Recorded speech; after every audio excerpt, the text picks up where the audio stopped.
30 nawalang sabungero. Ang sabwatan sa likod ng katahimikan. Maligayang pagdating sa Lagim PH. Dito ang mga kwento'y hindi kathang isip, kundi mga alaala ng takot na bumabalik sa dilim.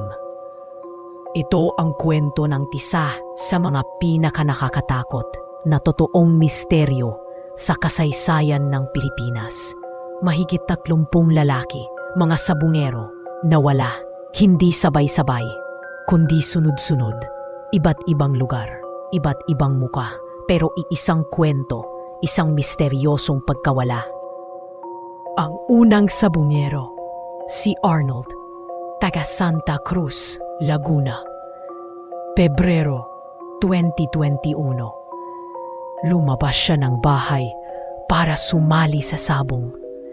Ayon sa asawa niya, may ka-text siyang handler daw. Pumunta sa sabungan.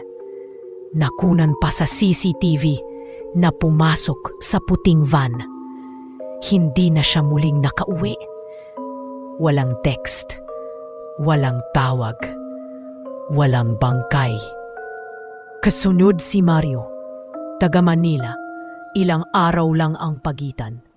Mismong katrabaho niya ang nagsabi. Inaya siya ng isang lalaking kakilala niya sa sabungan. Sumama pero naglaho rin. Sa mga susunod na linggo, 2 sa Batangas, 1 sa Pampanga, 3 sa Bulacan, lahat sa bumero, lahat may kausap sa online sabong, at lahat nawala. Nag-viral ang isang CCTV footage. Makikita roon ang isang lalaking sabungero na tila kampanteng sumasakay sa isang van.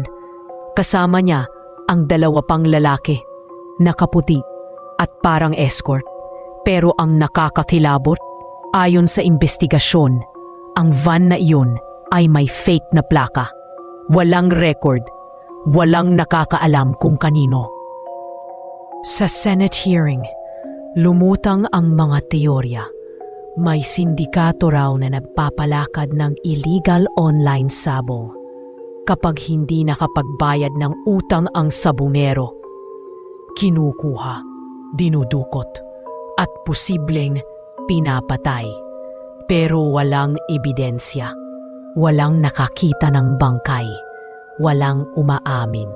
Senator, Sir, paano po nakawala ang van sa checkpoint? Testigo, dahil po sa loob ng sasakyan may pulis. Oo,